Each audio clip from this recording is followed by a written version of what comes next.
Today, we're going to talk about FPGA and hardware security from side channel attacks perspective. This is a talk presented by Zihan Zhang, Rou Feng, Ryan Kelsey, Longbo Shi, and Liam Mazur.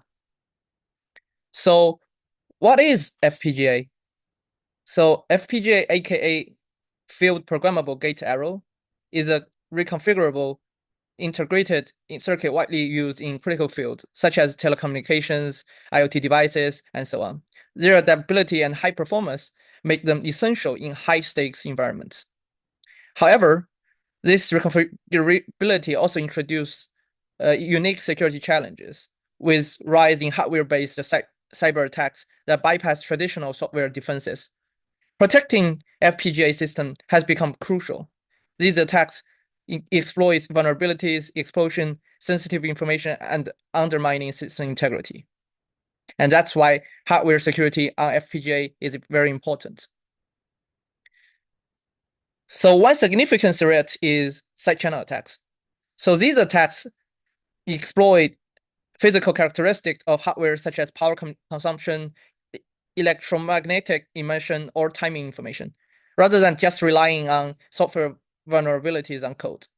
They are particularly dangerous as they can bypass conventional defenses, exposing sensitive data like cryptographic keys. And FPGA systems are essentially vulnerable to these attacks due to their distinct traits, such as power consumption patterns. For instance, power analysis attacks are a major concern as they exploit energy-efficient designs to reveal sensitive information. To summarize, while FPGA offer unparalleled flexibility and performance, their security risk cannot be ignored, as we notice that reconfigurability, high performance, and power efficiency as the three key characteristics of FPGAs. We're gonna to focus more in the rest of our talk on the FPGA vulnerabilities and security measures around side channel attacks. Yeah, so getting into the vulnerabilities. Yeah, so common vulnerabilities that we will look for, bitstream tampering is when attackers insert malicious code into the configuration. When intellectual property is pirated through a lot of reverse engineering of the bitstream. The side channel attacks, which we've already kind of introduced, which is when we exploit information leakage. And then configuration interception, when attackers capture the bitstream during transmission through a lot of the external devices. So the different attack vectors are physical and remote. So physical attacks access the device directly to read or alter the bitstream. Decapsulation and microprobing techniques extract the actual data. And then remote, which is when we do it remotely. You can do it through the cloud a lot of times, exploit the vulnerabilities over the network. And then upload malware. In the past, initial FPGAs had minimal security features because they were kind of obscure. So a lot of the times attackers were able to clone and reverse engineer these in order to exploit them. And then, yeah, more onto the reverse engineering. Our researchers kind of showed how that led to device replication. So getting into the remote power side channel attacks. So power side channel attacks are when devices emit unintended signals such as variations in power consumption, which attackers can correlate these signals with internal processes and data and kind of figure out what's going on in the system due to that. And then for remote attacks, a lot of these are in cloud computing platforms. That's a main vector of attacking. And then shared power infrastructure can be looked at to try to figure out how these devices consume power and then try to get data from that. So the FPGA openings are exploited through power management circuits. There's indirect measurement techniques to observe the data, loading new configurations at runtime to alter the behavior of the FPGA, and then through these case studies, the researchers have determined that it's possible to extract this cryptographic data from neighboring virtual machines that share hardware. Yeah, so now we're going to take a closer look at the remote power side channel attack. Well, we're basing this off of an academic journal that really goes into the vulnerabilities that are going to be introduced when we're integrating into these FPGAs and an FPGA system on chips, which is basically just an FPGA and basically a computer CPU put on the same chip into like these cloud data centers. So what's happening is that these data centers are offering FPGAs kind of for rent, where multiple users are going to be able to upload their own custom configurations onto the same chip. This public setting kind of allows for adversaries to install power monitors onto the same FPGA fabric that are going to be isolated from the primary design of, say, a victim user. And this allows for an adversary to monitor the power usage of the victim user. This allows them to steal confidentiality and steal private information, and they can do this entirely remotely with no physical access to the system. So what are the assumptions and settings of this attack? Well, first, it has to be a setting where the environment allows for multiple users to upload their configurations and their images to the same FPGA. And this refers to the same chip. Secondly, is that the attacker will have to have no physical proximity to the system. They don't need any direct access to the circuit. They can do this entirely remotely. And lastly, is that the design of the victim's circuit, the victim's logic, is not secret. The attacker has to know to some amount in order to use power traces in order to steal confidentiality and look at their the logic that way. So how is this attack working? Well, first, an attacker will upload their design onto a public FPGA with their victim's design on it as well. This will be a power monitoring circuit using ring oscillators. What happens is that these ring oscillators will oscillate at a different frequency depending on the supply voltage that is coming from the power distribution network that the FPGA has.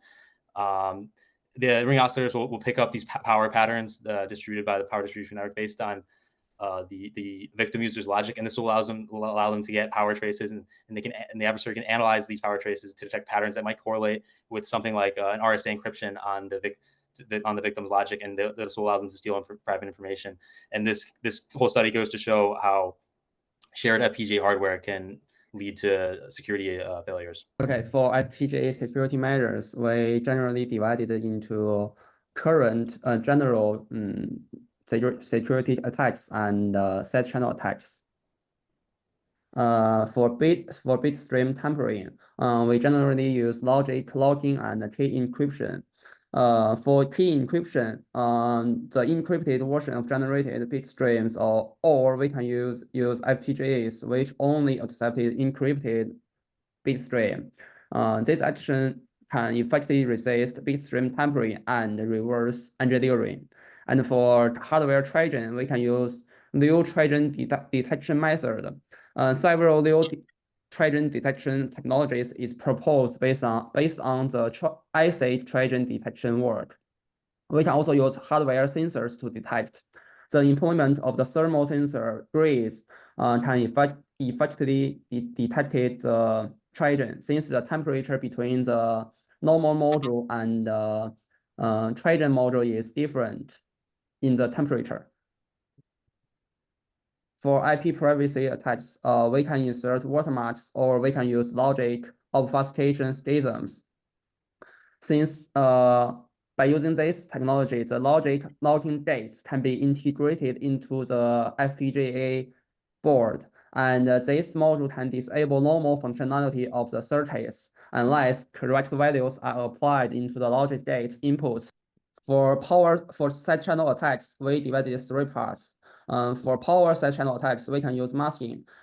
This technology mainly removes the correlation between the power consumption and the secret key by XORing the key with a random mask and by modifying the cryptographic design. And for thermal side channel attacks, the easiest way is to enforce minimum periods between users. The thermal problems is solved by cooling down the FPGA boards and makes the FPGA circuits to reach a steady temperature.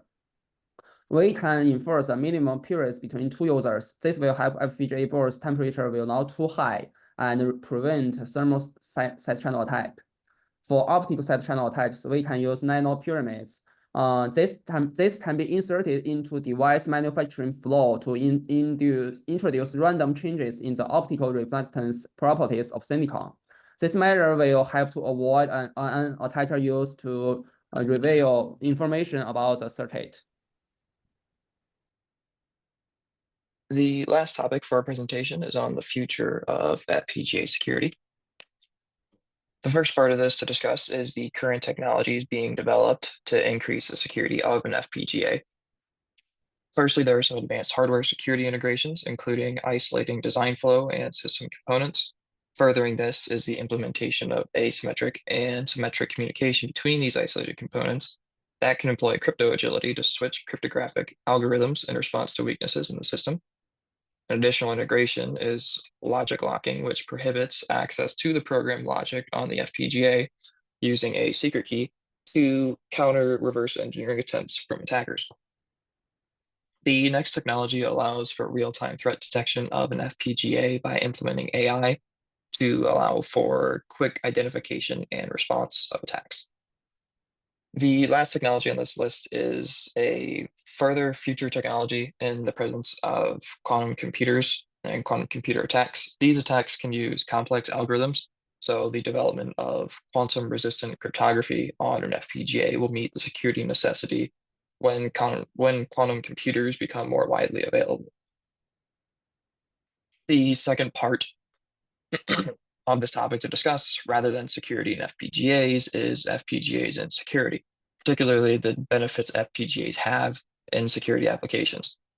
Firstly, FPGAs are flexible.